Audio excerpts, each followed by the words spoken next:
Can you see him? There.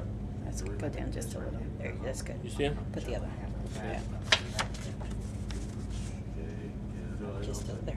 Down. There. You can read it? That's good. Okay. Okay. Now, go sit down. Let me start. All right, guys, we'll start it off. Good morning, everyone. How you doing? All right. I just want to tell a little personal story about my own experience with food poisoning. I lived in Seattle back in 1989-90 time period. I stopped by a local Jack in the Box after being out partying all night, kind of got a little hungry, want to get something to eat. So I stopped by Jack in the Box, got a hamburger, went home, made my hamburger, went to bed. Got up next morning, had a stomach ache. I didn't think nothing of it, thought it was from the alcohol, drinking too much, whatever. But it finally went away a couple days later, but like 3 or 4 days after that, a little kid, 8-year-old boy, died from food poisoning at the same Jack in the Box that I went to. And that was pretty much a bad experience for me. That's close as I ever came to, getting food poisoning. So I just wanted to let y'all know that about that. Okay, food poisoning. How do you prevent it and what causes it? AR 30-22 Army Food Manual. According to them, food poisoning can be caused by several things. Cross-contamination being one. Say you take your knife, you slice a raw chicken. You take that same knife and you go over and slice cooked roast beef. Right there, you transfer cross-contamination right there, and the bacteria will kill you. It'll set in and start to grow rapidly. TV Med 530, which is the Food Service Sanitation Manual. Not maintaining proper temperature on the food. So you have a cook that might be cooking something. He has an apron on.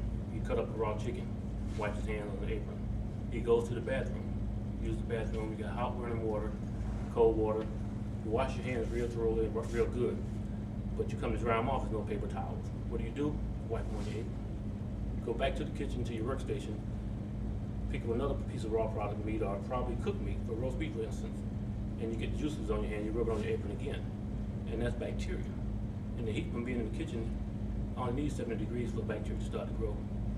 Okay, so on that note, okay, leftovers, refrigeration, 40 degrees or below. You want to keep cooked food if you put it in the refrigerator, maintain that 40 degrees below.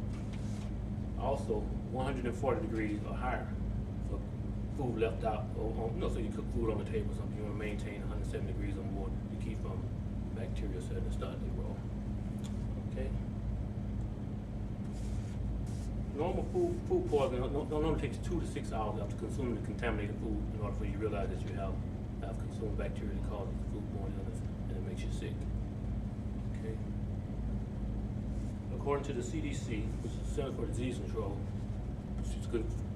Disease Control and Prevention, 60 to 80 million people around the world get sick from eating contaminated food every year. So you have to be careful with that. Having said that, hand washing. You have to make sure you wash your hand thoroughly every time you use utensils from transferring bacteria from one stage to the other. 2 to 3 days is normally how long foodborne illness stays in your system while food poisoning. But you have to make sure you drink plenty of fluids during that time frame because of dehydration, or prevent the dehydration of your body. That means you drink a lot of liquids, but do not drink milk or any carbonated products because that doesn't work with that.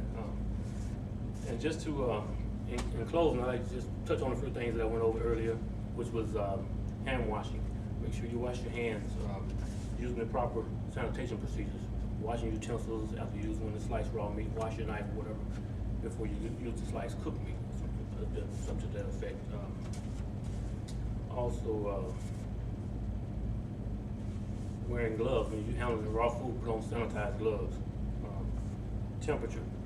Make sure you maintain your proper temperature when you, like leftovers. So you take out some hot food, it's leftover, don't put them in the refrigeration right away. Make sure you go let them cool down to room temperature before you put at least 70 degrees before you put them in the refrigeration. Okay. Hot or full cold, either one. Make sure it's always maintained at the proper temperature. And as far as references, the CDC, Center for Disease Control, is a website that you can go on and find on a regular web page, basically.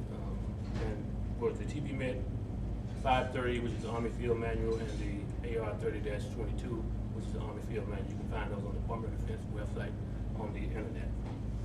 And that concludes my speech. Thank you very much for attending. All right, thank you. I make 5 minutes. Yeah.